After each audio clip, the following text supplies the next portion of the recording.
और चलिए बुलेटिन की शुरुआत करेंगे जयपुर से बड़ी खबर के साथ। फिर धंसने लगी है गोपालपुरा बाईपास स्थित पुलिया, धंसने लगी है। आपको बता दें कि करतारपुरा नाले पर बनी पुलिया जो धंसने लगी है, नीचे सीवर लाइन में लीकेज बताया जा रहा है। पुलिया के धंसने का कारण कुछ साल पहले भी यहाँ धंसी थी पुलिया, एक बार फिर से पुलिया के धंसने की खबर सामने आ रही है। आपको बताया कि कुछ समय पहले भी ऐसा हो चुका है।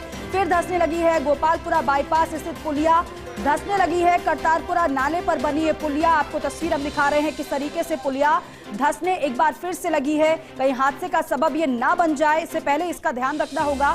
अभिषेक हमारे सहयोगी फोनलाइन पर है। अभिषेक, एक बार फिर से पुलिया के धंसने की खबर बेशक ये चिंता का विषय है, लेकिन बड़ी बात यह है कि इस पर ध्यान देना बहुत जरूरी है। जी बिल्कुल, कुछ साल पहले भी बारिश के कारण जो मिट्टी का बारिश के कारण जो सिविल लाइन की वजह से जो है पुलिया धंसी थी, तो वो सड़क के जो है पुलिया के दूसरी तरफ से ये दूसरा हिस्सा है जहां पर ये इस तरह से पुलिया धंसी है और जो ऊपर से जो डामर की परत है वो टूट के नीचे आई है। तो इसके पीछे दो कारण बताए जा रहे हैं। संभव से या तो जो है सीवर लाइन का जो लीकेज हुआ है या फिर अंदर कोई मिट्टी का कटाव है। तो अभी इसके लिए जेडीए निगम की जो टीमें हैं वो वहाँ मौके पे पहुंच गई है।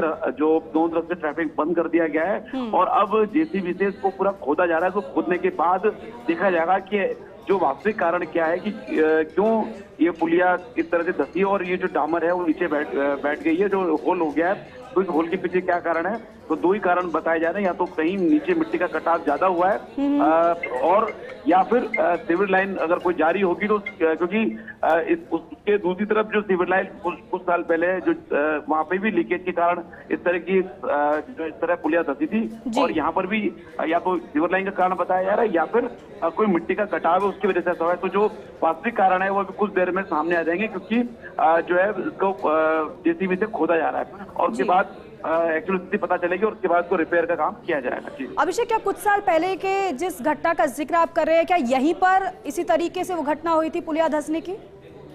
बिल्कुल, 4-5 साल पहले जो तेज बारिश के कारण जो सिविल लाइन के में जो लीकेज हुआ था, तो उस वजह से ये स्थान नहीं था, उसके पुलिया के दूसरी तरफ वाला अलग स्थान था और ये अलग जगह को हुई है। तो इसके लिए ये जो है उसको खोदा जा रहा है और उसको पूरा खोद के उसके बाद देखा जाएगा कि मिट्टी का कटाव इसका कारण है या फिर कोई सीवर लाइन में लीकेज। तो अभी ये कुछ देर में ही पता चल जाएगा और उसके बाद इसको रिपेयर किया जाएगा। जेडीए और नगर निगम के जो अभियंता है वो मौके पर पहुंच गए हैं, ट्रैफिक भी रोक दिया गया है और इसको देखा जा रहा है कि वास्तविक कारण क्या है। जी अभिषेक, ये कितना बड़ा खतरा माना जा सकता है इस तरीके से पुलिया का धंसना? जी बिल्कुल, जब ये जैसे ही नजर में आया, अभी करीब 1 घंटे पहले की बात है, जैसे इस तरह से डामर जो धंसी वो नजर आई तो उसके बाद उसको जो है बड़े पत्थर लगा के वहाँ पे ट्रैफिक को सचेत करने के लिए बड़े पत्थर लगाए गए। उसके बाद सूचना जेडी को निगम को दी गई, ये मौके पे पहुंचे और अब जो है ट्रैफिक रोक दिया गया है। हाँ बिल्कुल, बड़ा हादसा हो सकता था कि अगर अचानक जो है वहां से कोई भारी वाहन या बस निकलती या कोई भी वाहन निकलता, 4 व्हीलर या 2 व्हीलर अगर ये धंसती तो बड़ा हादसा हो सकता था।